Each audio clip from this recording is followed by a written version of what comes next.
what up? How's it going? And welcome back for another video. In today's video, I'll be showing you guys how to play the Scholar Reroll Heimerdinger Carry build in TFT Set 6. Now, I am filming this on patch 11.24b.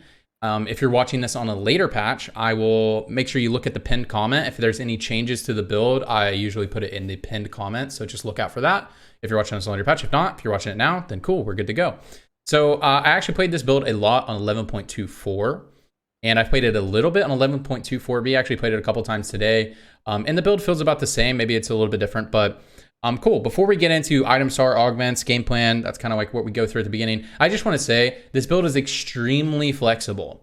So if you're looking at items and you're looking at some of the units on the board like Mundo and Zach, this build is extremely flexible and nuanced based off of what's happening in your lobby and based off of what you're hitting and what your augments are. So just know that. And the key flex spots here are Zach and Mundo are very flexible spots. You can really have any frontliners there.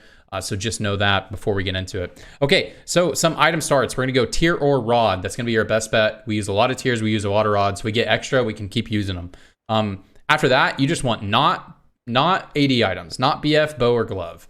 Now, you can use one bow, you can use two BFs, and you could use a couple gloves, but I do not like crit Heimerdinger. Just his current scaling is just not very good. His AP is very low. And also, I just don't think crit is very good on AP units at the moment, unless you're playing like an Arcanist Vertical with a Victor or Lux. Just for Heimerdinger, I don't like it. Cool. So after that, some augments. Oh, the reason why... So just not BF, bow, or glove. After that, I'd just rather go defensive, and you're gonna get the BF swords you need because you just need a Giant Slayer, and then GA is just like an extra thing. You're gonna be able to hit that stuff. Okay, cool. Augments.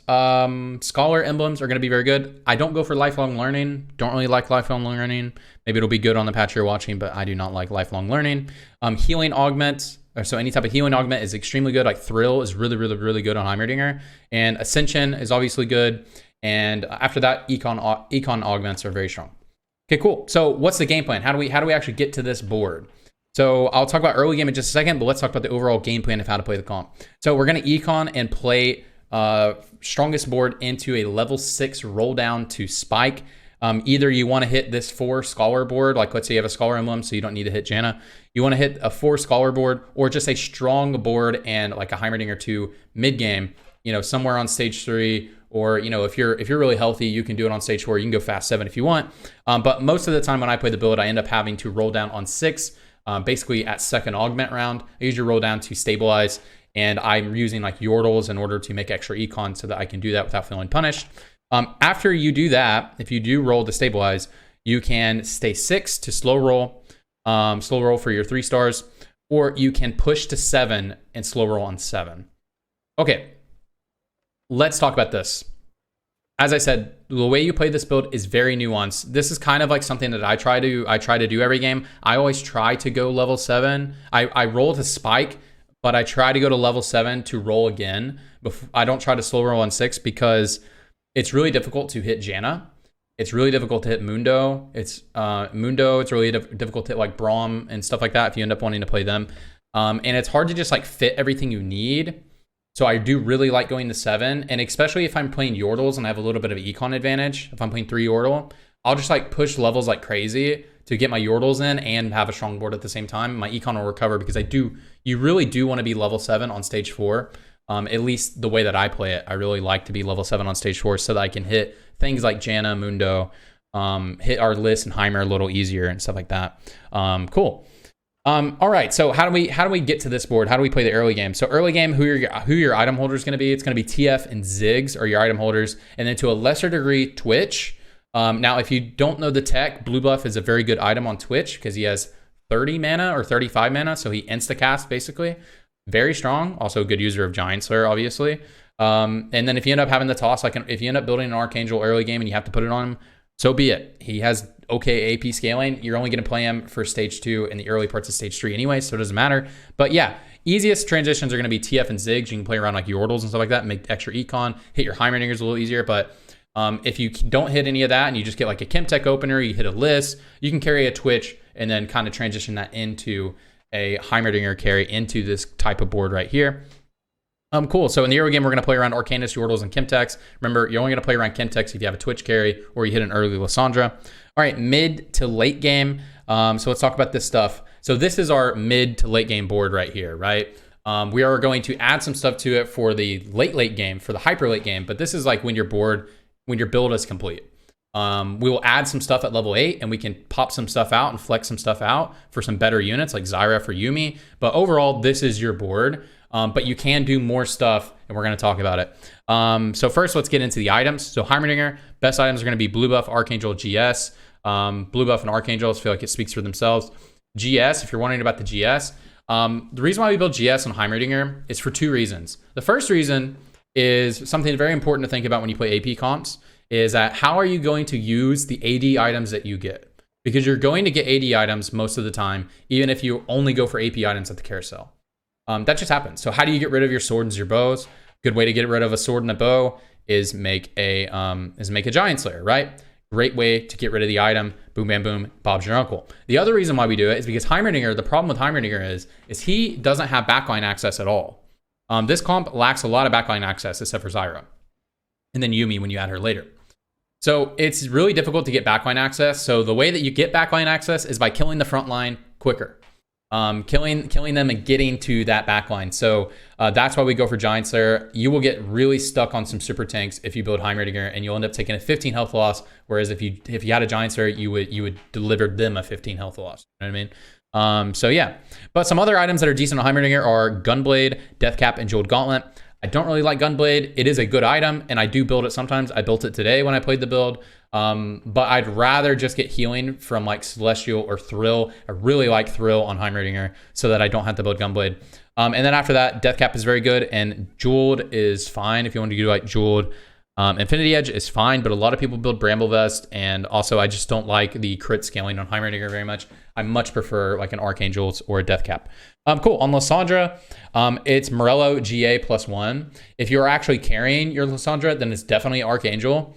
But you want to prioritize getting the Archangel on your Heimerdinger in this build. So it's Morello GA +1. But if you do end up getting an extra Archangel, it's pretty good onto the Lissandra. All right, let's talk about Zyra. If you end up carrying a Zyra, so I don't carry Zyra most of the time.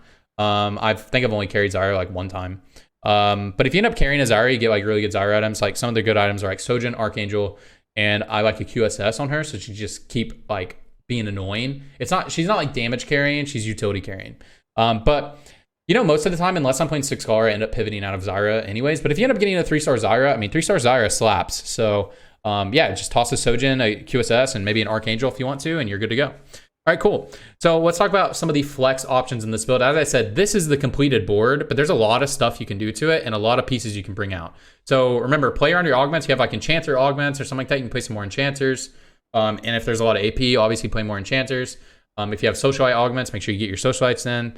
If you have, you know what I mean.